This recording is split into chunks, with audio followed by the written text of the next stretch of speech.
जय जगन्नाथ। स्वाति लग्नर नूतन कार्यक्रम अतिथिଙ୍କ ସହ ଆଳପକୁ ଆପଣଙ୍କୁ ସ୍ୱାଗତ କରୁଛି। ଆଜ୍ଞା ନମସ୍କାର। नमस्कार सर। प्रथम ପ୍ରଥମେ नमस्कार ଆପଣ ପ୍ରଥମେ ଆପଣଙ୍କର ପରିଚୟ। सर मु श्रीमती ममता पट्टनायक धर्मगढ़ कलाहांडी कहूची। मु जने शिक्षयित्री संधिकुलारी नोडाल हाई स्कूल रे मु शिक्षकता करूची। शिक्षकता मोर जीवन रो द्वितीय प्रथमे जने मु गृहिणी चाकरी रे मोर पेशा हेले भी मो निशा कविता लिखिबा और कविता पढ़िबा। ନିଶ୍ଚିତ ଭାବରେ ଆପଣଙ୍କୁ ଧନ୍ୟବାଦ ଜଣାଉଛି। ଏକାଳେ ତିନୋଟି କାମ ତୁଲାଉଥିବାରୁ ଗୃହିଣୀ, ଶିକ୍ଷୟିତ୍ରୀ ଏବଂ କବିତା ଲେଖୁଛନ୍ତି। ତ ପ୍ରଥମତଃ ଆପଣ କଳାହାଣ୍ଡି ଜିଲ୍ଲାରୁ ଆମ ସହିତ ଯୋଡ଼ି ହୋଇଥିବାରୁ ଆପଣଙ୍କୁ ଅଶେଷ ଧନ୍ୟବାଦ ଜଣାଉଛି। ମ୍ୟାଡାମ धन्यवाद सर। ଆପଣ କବିତା ଲେଖା କେବେଠୁ ଆରମ୍ଭ କଲେ? कविता लेखा मोर स्कूल जीवन रो बा मो विद्यालय जीवन रो आरंभ होइतिला। एही लेखा को मते पृष्ठपोषकता करथिले बा मते बहुत सहयोग करथिले मोर परिवार एवं ता संगे संगे प्रकृति भी मु बहुत जिंस शिखिथिले। तेणु कविता लिखिबा पई प्रकृति मोर प्रेरणादायी कहले भूल किछि हेबो नाही। ପ୍ରକୃତିର ପ୍ରେରଣାରେ ଆପଣ କବିତା ଲେଖା ଲେଖି ଆରମ୍ଭ କରିଥିଲେ ପ୍ରାୟ ନବମ କ୍ଲାସରୁ। सर ତାହେଲେ आज्ञा ଆପଣ ଯେତେବେଳେ କବିତା ଲେଖୁଥିଲେ ଆପଣଙ୍କ ଘରେ ବାବା ହୁଅନ୍ତୁ ମାମା ହୁଅନ୍ତୁ କିଏ ଆପତ୍ତି ଉଠେଇଥିଲେ କି ନାଇଁ ଝିଅ ପାଠ ପଢେ କାହିଁକି କରୁଛୁ ସେ କଣ କରୁଛୁ ପାଠ ପଢିଲେ ହେଲେ ଭଲ ନମ୍ବର ରଖିବୁ ଭଲ ମାର୍କ ରଖିବୁ ପାସ୍ କରିବୁ ଏଭଳି କିଛି ଆସିଥିଲା କି? हाँ बापा सबले चाहूतिले पाठ पढ़िबा पर गुरुत्व दिया जाऊ किंतु जेतेबेले मोर लेखाटी प्रथम लेखाटी परिचय आणला बापा बहुत खुशी हेतिले एवं मते प्रकारांतरे से सहायता करथिले सहयोग करथिले किछि लेखु तेणु मु आगे को बढ़िथिली। ଠିକ ଅଛି ଆଜ୍ଞା। ଆପଣ ଲେଖା ଲେଖି ସହିତ ବର୍ତ୍ତମାନ ଶିକ୍ଷକତା କରୁଛନ୍ତି ଏବଂ ଆପଣ କହିଲେ ନିଶା ଏବଂ ପେଶା ଦୁଇଟାକୁ ଅଲଗା ଅଲଗା ହୋଇଛି। ତ ଏଇ ଭିତରେ ଦିଟାକୁ ସମନ୍ୱୟ ରଖିବାରେ କିଛି କେତେବେଳେ କୋଉଠି ସମସ୍ୟା ଉପୁଜୁନି? ମାନେ ଶିକ୍ଷକତା सर କରିବାକୁ सर दुईटी जागा अलगा प्रकृति दुईटी जागा अलगा किंतु जे जहा जगार अछंती मु मोर प्रथम कार्य घर को सुगृहिणी हिसाब रे घर दायित्व तुलाई द्वितीय शिक्षकता को मध्य प्राधान्य देछि तृतीय समय को सदुपयोग करी कविता भी पढ़िछि एवं लेखिबारे मध्य आगु बढ़िछि। तेणु तीनटा जागा जिनस मु एकाधार रे समय व्यवहार करिकी चलीछि आगु को। ନିଶ୍ଚିତ ଭାବରେ ଆମେ ଯଦି ଆମର ଦୃଢ ଇଚ୍ଛା ଶକ୍ତି ରହିବ ଆମର ମନୋବଳ ଯଦି ସଠିକ ରହିବ ଆମର ଯଦି ଲକ୍ଷ୍ୟ ଠିକ ରହିବ ତାହେଲେ ଆମେ ଯେତେ ଯାହା ହେଲେ ବି ଆମେ ସମୟ ବାହାର କରି ସେ କାର୍ଯ୍ୟ ଗୁଡିକ ତୁଲାଇ ପାରିବୁ।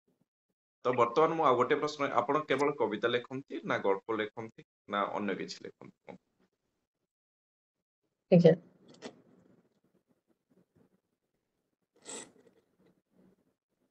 ଆପଣ କେବଳ କବିତା ଲେଖନ୍ତି ନା ଗଳ୍ପ ଲେଖନ୍ତି ନା ଅନ୍ୟ କିଛି ଲେଖନ୍ତି ମଧ୍ୟ? ମୁଁ ପ୍ରାଧାନ୍ୟ ଦେଇ କବିତା ଲେଖିବାକୁ ସମୟ ଅନୁପାତରେ ମୁଁ ଗଳ୍ପ ବି ଲେଖେ କ୍ଷୁଦ୍ର ଗଳ୍ପ ବି ଲେଖେ ଛୋଟ ପିଲାଙ୍କ ପାଇଁ ହଉ କିମ୍ବା ପରିବାର ପାଇଁ ସାମାଜିକ ଚରିତ୍ରକୁ ନେଇକି ମୁଁ ଲେଖା ଲେଖି ଆରମ୍ଭ କରେ କିନ୍ତୁ ମୁଖ୍ୟତଃ ମୋର କବିତା ଲେଖା ଉପରେ ମୁଁ ଗୁରୁତ୍ୱ ଦିଏ। ନିଶ୍ଚିତ ଭାବରେ ଧନ୍ୟବାଦ ମ୍ୟାମ୍। ତ ଆଉ ଗୋଟେ କଥା ମ୍ୟାମ୍ ଦେଖିବା ବର୍ତ୍ତମାନ ଆମେ ସାହିତ୍ୟକୁ ଯୋଉ ଭାବରେ ଦେଖୁଛେ ସାହିତ୍ୟକୁ ବର୍ତ୍ତମାନ ଯୋଉ ଯୁବପିଢି ଆସୁଛନ୍ତି ଲେଖା ଲେଖିବା ପାଇଁ ବା କବିତା ଲେଖିବା ପାଇଁ ସେମାନଙ୍କ ପାଇଁ ଆପଣଙ୍କର ବାର୍ତ୍ତା କଣ ରହିବ?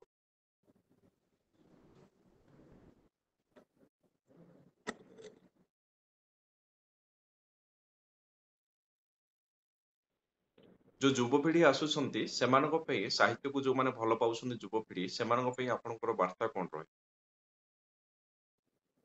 ନିହାତି ସାହିତ୍ୟ ଆବାଳ ବୃଦ୍ଧ ବନିତା ମୁଁ କହିବି ଯାହା ସମାଜର ହିତରେ ଆସେ ତାହା ସାହିତ୍ୟ। ତେଣୁ ଏଥିରେ କିଛି ସମୟ ବା ବୟସ କିଛି ନାହିଁ।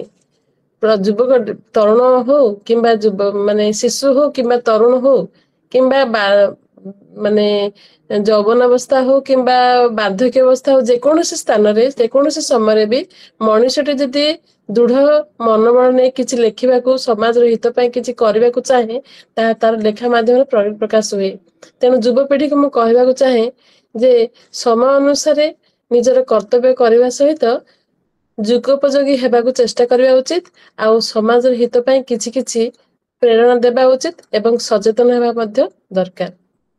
ନିଶ୍ଚିତ ଭାବରେ ମ୍ୟାମ୍ ଧନ୍ୟବାଦ ସାର୍। ଧନ୍ୟବାଦ।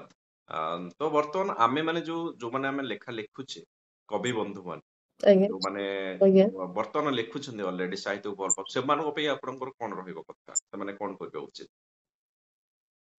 ସାହିତ୍ୟ ବନ୍ଧୁ ବା ସାହିତ୍ୟ ପ୍ରେମୀ ମାନେ ତ ପାଠକ ଓ ଲେଖକ ମାନଙ୍କ ପାଇଁ ସବୁବେଳେ ପ୍ରେରଣା। ତେଣୁ ମୁଁ ଜଣେ କବି ବା କବୟିତ୍ରୀ ହୁଏ କିମ୍ବା ପାଠ କିମ୍ବା ପାଠକୀୟ ହୁଏ, କିନ୍ତୁ ମୁଁ କହିବାକୁ ଚାହେଁ ଯେ ଯାହା ମନ ଭିତରେ ଅଛି ତାହା ସମାଜକୁ ସେମାନେ ପ୍ରେରଣା କରନ୍ତୁ କିମ୍ବା ଉତ୍ଥାପନ କରନ୍ତୁ। ସମସ୍ତେ ଯେମିତି ଜାଣିପାରିବେ ଯେଉଁ ଲେଖାଟି ଆପଣଙ୍କର ସାମାଜିକ ଉପଯୋଗୀ ହେଇପାରେ ତାହା ଆପଣ ଲେଖା ଦିଅନ୍ତୁ। ଏଥିରେ ନିଜେ ନିଜେ ପରିବାରର ସାହସ ସହଯୋଗ ଏବଂ ଅନ୍ୟାନ୍ୟ ଜିନିଷକୁ ସାହାଯ୍ୟ ସହଯୋଗ ନେଇକି ଆଗକୁ ବଢନ୍ତୁ। ଧନ୍ୟବାଦ ମ୍ୟାମ୍। ଧନ୍ୟବାଦ। ଆପଣଙ୍କ ସହିତ କଥା ହେଲୁ ବହୁତ ଭଲ ଲାଗିଲା। ପୁଣି ଥରେ କେତେବେଳେ ଆଲୋଚନା କରିବା ଆଉ କିଛିକୁ ନେଇକି। ରହୁଛି ଆଜ୍ଞା, ନମସ୍କାର, ଜୟ ଜଗନ୍ନାଥ।